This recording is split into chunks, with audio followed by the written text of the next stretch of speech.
Two teenagers unplug from the online world and discover something far more complicated waiting for them in rural Mexico: identity, connection, and who they really are behind the screen. Well, stay tuned. Next, I'll talk with Aida Salazar about Stream, her latest novel written in verse. Hi, I'm Dan Skinner, and welcome to the Kids Bookshelf. Aida Salazar is an award-winning author and poet whose acclaimed novels in verse include The Moon Within and Ultraviolet. Her work explores identity, culture, family, and growing up with honesty and compassion. She joins us to talk about her latest novel, Stream. Aida, welcome to the Kids Bookshelf. Thank you so much, Dan. It's so good to see you again. Well, this is a book where you bring together characters from two different books into this story. So tell us about the inspiration for this story and why you wanted to put these two characters together. Yeah, so I wrote, my first debut book was this one. It's called The Moon Within. And then I wrote a loose companion, this one here, Ultraviolet. And Ultraviolet and The Moon Within are both books that are kind of about puberty. They're both coming of age stories. They're about puberty. They're about all the new feelings that happen when you're leaving childhood and entering adolescence that we don't really see too much in middle grade literature. And so when my editor, Tracy Mack at Scholastic, asked me to spend a little more time on some of the themes that I started to brush up on in Ultraviolet, which are technology use and what it does to our modern day teens. And also to spend time with this character, Elio, who is just hilarious and fun. And so I decided, I thought about it a little bit, and I decided to bring both of these characters together to speak. And because I'm also a creative and really wanting to challenge myself as a creative, I decided to do a dual POV, something that I've never done before. In this novel, and to try and create this dual perspective story about what happens when teens overuse screens.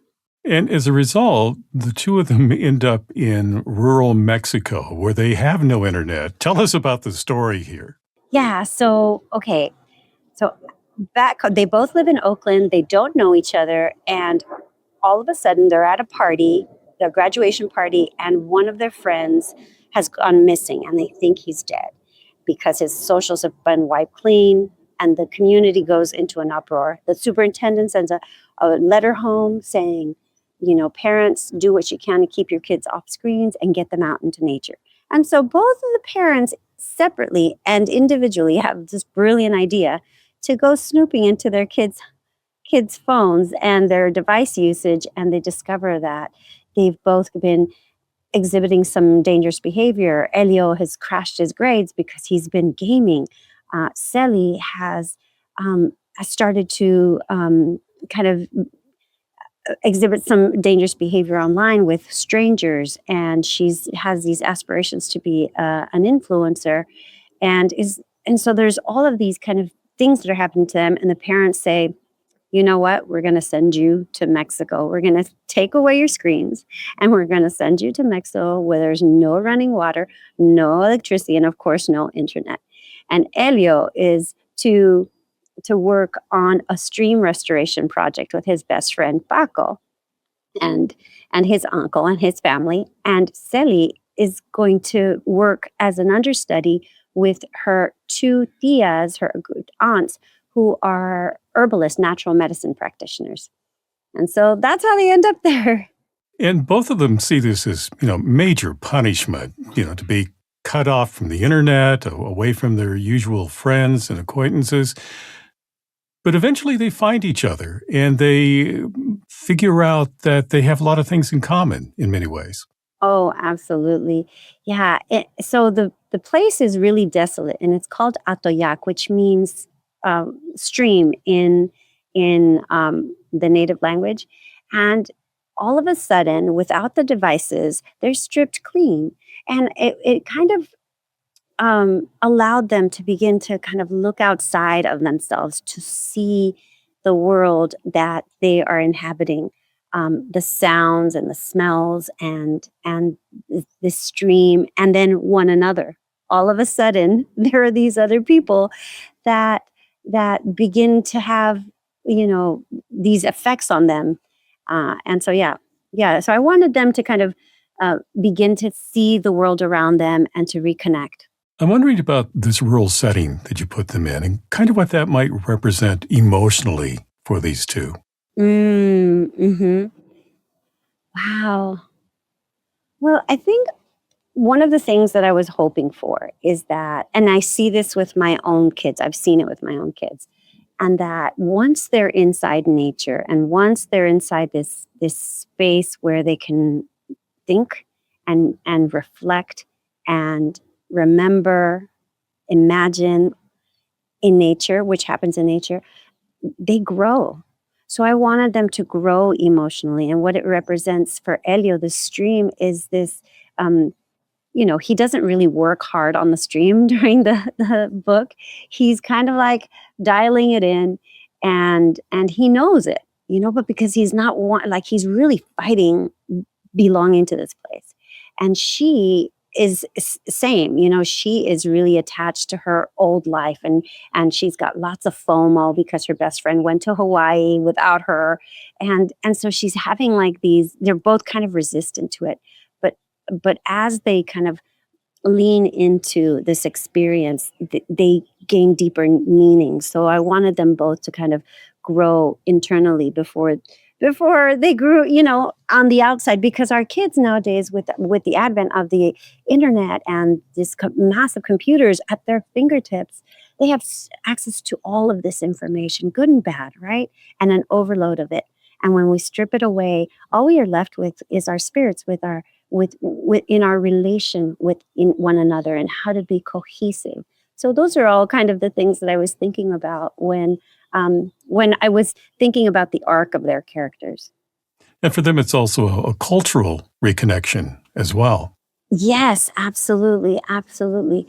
So Elio, there's a one of the women that he meets is his best friend Paco's aunt by marriage, and she's an archaeologist, and so she is kind of studying the archaeological artifacts and sites that are around, and so she's teaching them about history, and Celia is learning this legacy of traditional natural medicine that she is a part of, and that she sees her mother do, because her mother's an herbalist, and her great aunts do, and she's kind of amazed. And so reconnecting to that part of themselves, there's a moment where Celia is looking out onto this kind of beautiful landscape, and she remembers something that's told to her by one of her aunts, and is that she belongs to the land.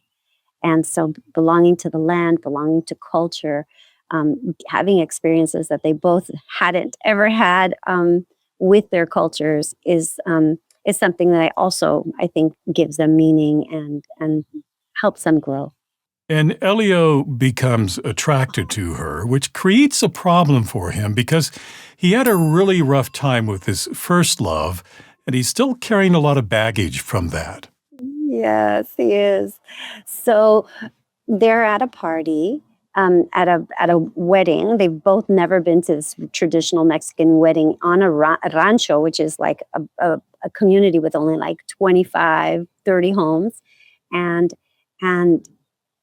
Celia dances with this guy, and he walks into this party and he sees this beautiful girl dancing with this guy all night, and he just falls so desperately in love. But then he realizes that he has to kind of relearn some of the habits, or learn from some of the habits that he developed in Ultraviolet, like how to be a friend first, right? Like how do I not be desperate? How do I show her that I care about her without having all of this kind of toxic masculinity, these issues of toxic masculinity that arose in the last book come back. And so, we're flawed humans, right? And I really wanted Elio to show these trials, right? Like, we don't get it right. Just because you you you learned a lesson one time. Yeah, sometimes it takes a couple lessons before you get it right. And Paco keeps reminding him of that. He say, "Don't go down this toxic route again." He's like, did you not learn anything? It's pretty cool. I love to write those too because they have great banter and they make me laugh. There was a scene that I took out because when you go to rural Mexico, there's no running water, and that means no running toilets, right? And so this new experience of having to go in an outhouse and all of this, that got taken out. My editor was like, I don't know, if we want to put that in there, but I have so much fun. I always smile when I write them. You wrote this book in verse as well. And the thing about the verse is that after I was reading it for a while, I just kind of forgot that it was in verse. I was just reading the story. And I'm wondering about sort of the challenge of putting something in verse, especially when it comes to middle grade readers. Hmm. Yeah, because of the internet, because of shortened attention spans, we are having to, verse novels are becoming very popular. And so I don't see it so much as a challenge, but more of an opportunity to really capture kids because I've got one shot with them. I've got minimal words. And so it's really about economy and for me, lyricism is really important to make sure that they see beautiful images and wonderful metaphors and that language does lots of work with very little room on the page. So it wasn't so that I guess perhaps that's the challenge always in writing a novel in verse that we have um, so few real estate. We have a little bit of real estate to work with, and so yeah, it wasn't so much of a challenge, but really kind of trying to hook them and to kind of mesmerizing. That's what the writer does, right? We try and enchant our readers and to continue to read, and that's because we don't provide flat characters. We don't provide no images or anything that will spark imagination. And so yeah, so it was I see it as a part of my craft, but also as an opportunity to just get a reluctant reader to love a story. And the other thing I think is an attraction to it, and maybe to kids as well, because of attention span issues, as you pointed out, is that it comes off almost like a stream of consciousness, like you're in this person's mind and you're just kind of going along with them and they're talking to you in a way. And I just found that actually strengthens the story to not be bogged down with unnecessary details, for the story. So I'm curious about your thoughts about that. I have a theater friend who actually said, your books are kind of like monologues. And they are. They're these monologues that don't have to describe too many things. There are setting poems, right? And there are kind of context and flashback a little bit. But most of it is in the present and they're living it in real time. And yeah, and so in some ways, the person in a monologue doesn't have to describe all of the things around them except if they're experiencing them. And and it just puts you right into their heart and soul. And I love that space, that close first person space. And I also wanted to point out how you've physically arranged this book. When you're telling things from Elio's perspective, it's on the left, and when it's Sully's perspective, it's on the right. Exactly. Yeah, that's the beauty of writing in verse, that you can do these really kind of inventive different things with language and what it looks like on the page. And I thought one of the criticisms I have, and maybe people will have a criticism of this, but like of dual point of view stories, is that the writer sometimes bleeds what each character sounds like, and we're human, so that happens.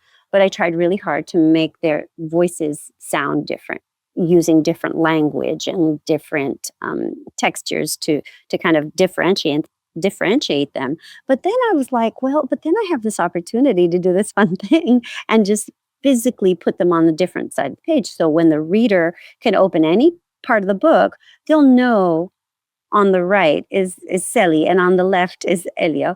And so, yeah, it was just a fun thing, but also to kind of strengthen that differentiation in some ways. What's next for you? Well, I've got a couple of picture books that are kind of on the horizon, and I'm working on yet another book that I can't say too much about just yet, but it's a book that is in the same universe of these kids who are in Oakland and not related. I mean, they're related, but I mean the stories are standalone rather, and they're in Oakland and they're confronting a different kind of monster, which is AI. So here we are continuing this conversation. This current novel is Stream by Aida Salazar. Aida, thank you for talking with me today. My pleasure, Dan. Thank you so much.